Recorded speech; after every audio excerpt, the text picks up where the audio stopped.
It gets a mild exterior restyling for a slimmer look, the interior gets further upgrading, and its popular diesel engine, although still the same size, is a totally new design that's more powerful and more fuel efficient. So, let's go ahead and check out this 2015 Volkswagen Jetta.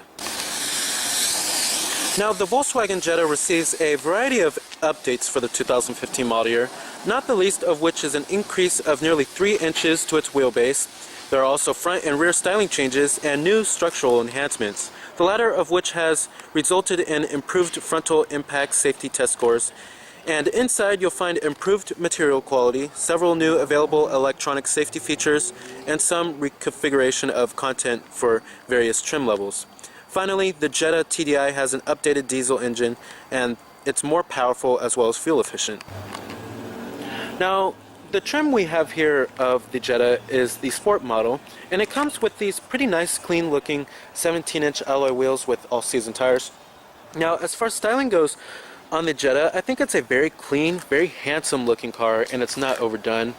It does have those very German quality looks here, and I just love the styling of the vehicle, how it's not overdone. It doesn't look cheap, it looks premium, and it's very handsome looking.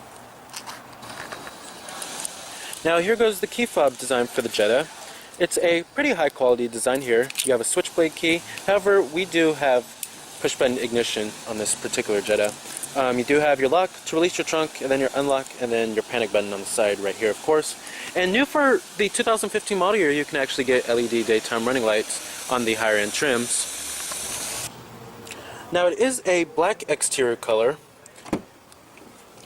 Now, even though we have push-button ignition, we do not have smart key access, which is pretty interesting.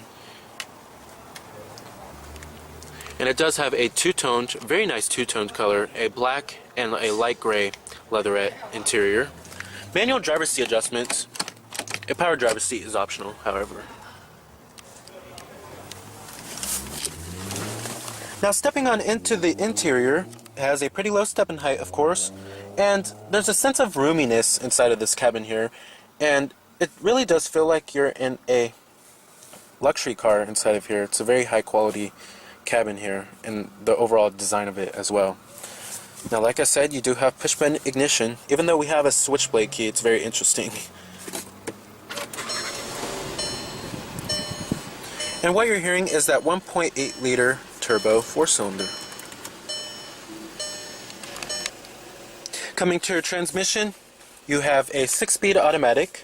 A 5-speed manual is standard. You also do have manual shiftability too. Putting the vehicle into reverse displays your rear view camera.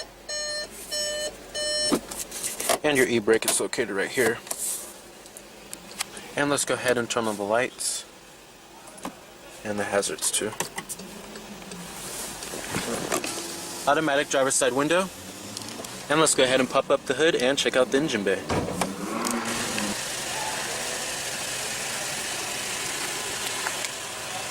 Heated exterior mirrors.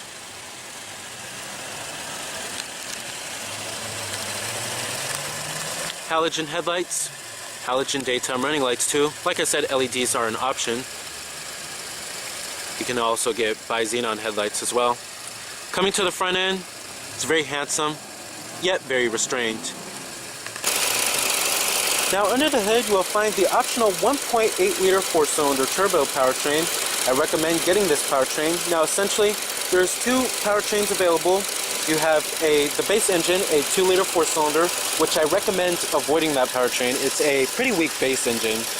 And then you have a 2 liter 4-cylinder turbo diesel if it's the maximum fuel economy you want out of the Jetta.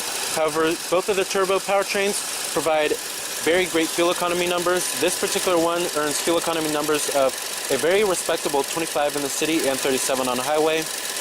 And then for the horsepower ratings, it's very competitive in the class. You're looking at 170 horses at 4,800 RPM with 184 pound-feet of torque at 1,500 RPM. That is very competitive for the class. And against its Japanese rivals, the Toyota Corolla, Honda Civic, and Nissan Sentra, besides the Civic Si, this powertrain is much more powerful than their powertrains, earning about 30 to 35 more horses than their powertrains. So it's a very competitive powertrain here. Now, on top of the two powertrains I just mentioned, there's also two more powertrains. You have a 1.4 liter 4-cylinder turbo. That's a hybrid, and that comes with a 7-speed automated manual. And then you also have a 2-liter 4-cylinder turbo in the GLI model, which is for the enthusiast. Now, pricing of the Jetta starts at the base model. That's going to start around $16,215, which comes with the 2-liter 4-cylinder engine and a 5-speed manual transmission. Now you have the S model, which starts at $17,325. Then you have the SE, which starts at $18,995. The Sport model we have here starts at $20,895. And then you have the SEL, which starts at $25,380. And then you have the TDI-S, which starts at $21,640. Then you have the TDI SEL, which starts at $26,410. The TDI model is essentially the turbo diesel model. Then you have the GLI trim, which starts at $26,920. Then you have the hybrid trim, which starts at $31,670. Lots of trims to choose from here, and lots of powertrains to choose from as well on the Jetta. Now, competitors of the Jetta range from the Ford Focus, Toyota Corolla, Honda Civic, all of the cars in the compact class, the Nissan Sentra, Hyundai Elantra, Kia Forte, Mazda 3, Chevrolet Cruze. It's a very competitive class. Now, what's special about the Jetta is that it's the only German car in the class. It's the only car that has that German solidity. Coming to the rear, you have the restyled taillights. Love the new taillight design. Very clean and handsome looking.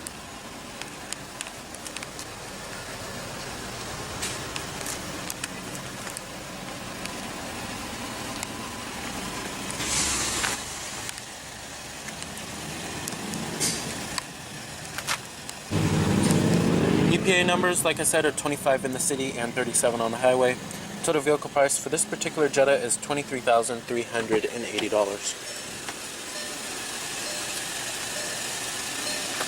Power windows, mirrors, door locks. Nice soft touch armrest. However, it's not soft to the touch on the mid-door panel. However, it does have a decent graining to it. And let's go ahead and rev it up and see how she sounds.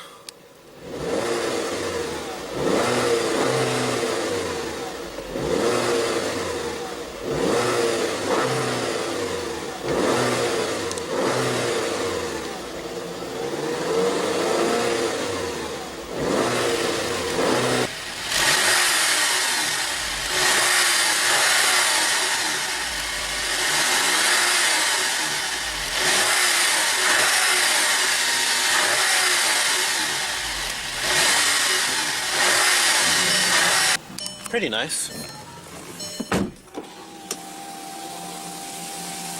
Now, as far as build and materials quality goes in the Jetta, this is what Volkswagen is known for, is their superb German build quality.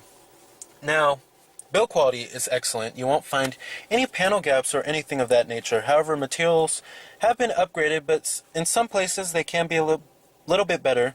Like up here, it's hard to the touch, but it has a decent graining to it, has a pretty high quality look. Right here, it looks like it's soft to the touch, but it's not. It's actually a hard plastic. Up here, also a hard plastic, and also a hard plastic up here. But all of the plastics have a pretty nice, decent graining to it. Now, up here on the dash, on the higher end trims, it actually will be soft to the touch. Now, I think my favorite part about this interior revision is probably the steering wheel. I love this new steering wheel design that comes right off of the Volkswagen Golf, the new Golf. And I like this black part right here. It just looks, it's a very nice high quality design here. Over here, coming to your controls, you have your cruise control buttons here. Over here you have your Bluetooth and your voice recognition and your steering wheel mounted audio controls. You also do have a tilt and telescopic steering wheel. Pretty nice range of adjustment here. But I just love this new steering wheel design, and it is leather wrapped too, of course. And it actually feels pretty nice in your hands. You know, it's not overly thick like the Ford Focus, but it's actually just right in my hands. Now, as far as seating comfort goes, the seats are very well supportive, lots of side bolstering, nice right amount of cushion. If you want to go around those twisty corners on a canyon road, they won't flop you out of place. But I love the seat designs. They're also very high quality, very premium looking, and then they also feel pretty good too. The comfort's really good. Now coming to the gauges here, I like the gauges here. Nice white illumination around them. Typical Audi VW gauges here. Now coming to the center screen here, it's going to show you various amounts of vehicle information, like your average MPG, your digital speedometer, and then your trip odometer too, of course, and then your digital clock. And then of course how much fuel you have too. And you have more of that black trim going right here and then right here as well, just like how it is on the steering wheel, which gives it a very nice contrast feeling inside of here. Like, I feel like if it didn't have any of that, it would be pretty Spartan looking in here. Now let's get to one of my biggest problems of the Jetta, and that's the head unit here. Now, I don't know why they would downgrade the head unit size, and I know VW hasn't really been a big player on the technology front. However, I don't know why they would downgrade the head unit size, and the fact that there's no trade-off here, like there's no better resolution here, is not really a good thing here. Pretty mediocre touchscreen displays here. The touchscreen responsiveness is pretty good. I will give them that here.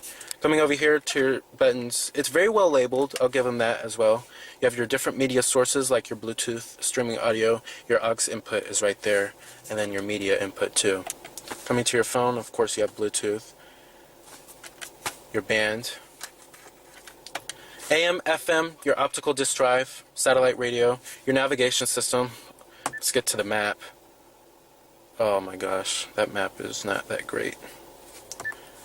Rendering of it is pretty horrid. But you do have different views. It's just very small. Reminds me of like a TomTom navigation system.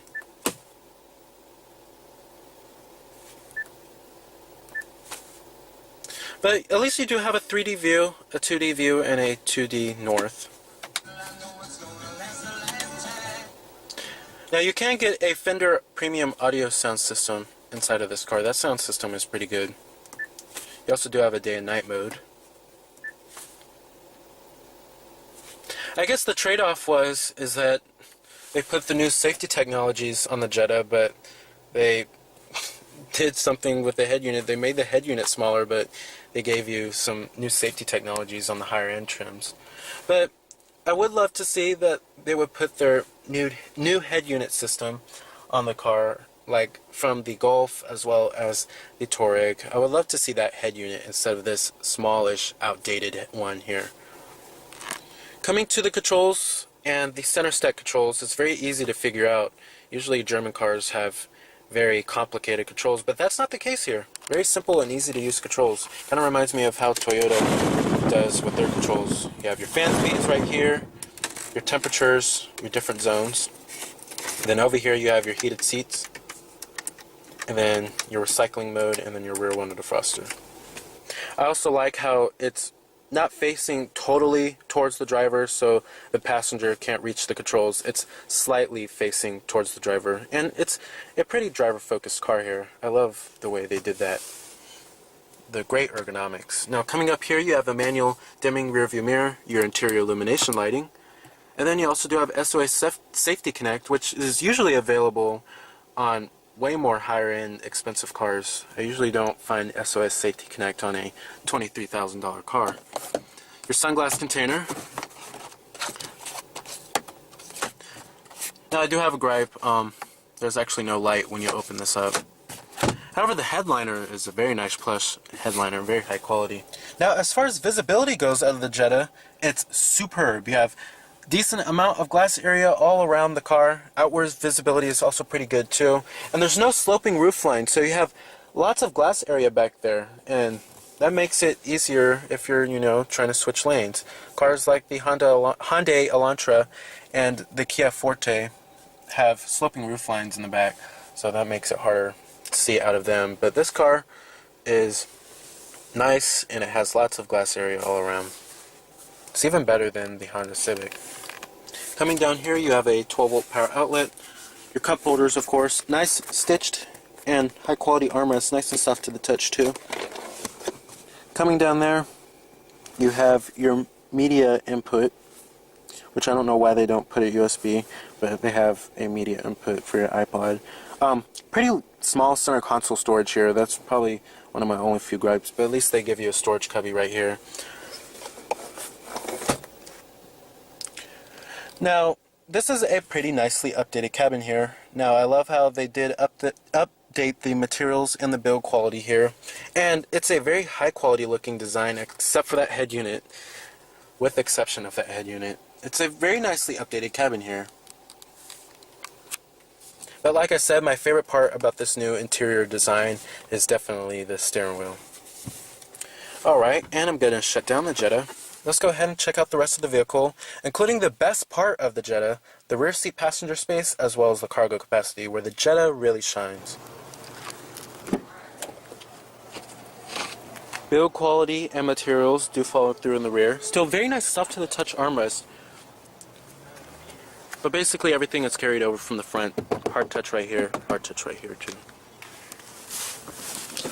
Now sitting back here is where the Jetta really shines. The seat is all the way back and I still have a decent amount of legroom back here, which is saying a lot for a compact car. Usually in a compact car, if the seat's all the way back, the back seats are pretty much unusable. But this back seat is actually usable. And it, honestly, back here, it feels like a larger car, a mid-size sedan. It definitely feels like it's a mid-size sedan here. And the rear seat space is probably one of the best in the class, next to the Toyota Corolla and the Nissan Sentra. Now back here you will find a single map pocket, a 12-volt power outlet. Pretty surprising here. Usually you don't find power ports for the rear passengers in a compact car. Two little storage cubbies back here, and a rear armrest with cup holders. So actually it's a pretty nice time to be spent back here. It's actually pretty nice back here. You also do have a little ski trunk pass-through as well. Seats are also very comfortable and well supportive. Great for a long road trip. Now another great feature that the Jetta has is that once you click it, the trunk opens all the way up and you don't have to pull it up with your hands. It just comes all the way right up. Now cargo capacity back here rivals that of a mid-size sedan. It's excellent back here.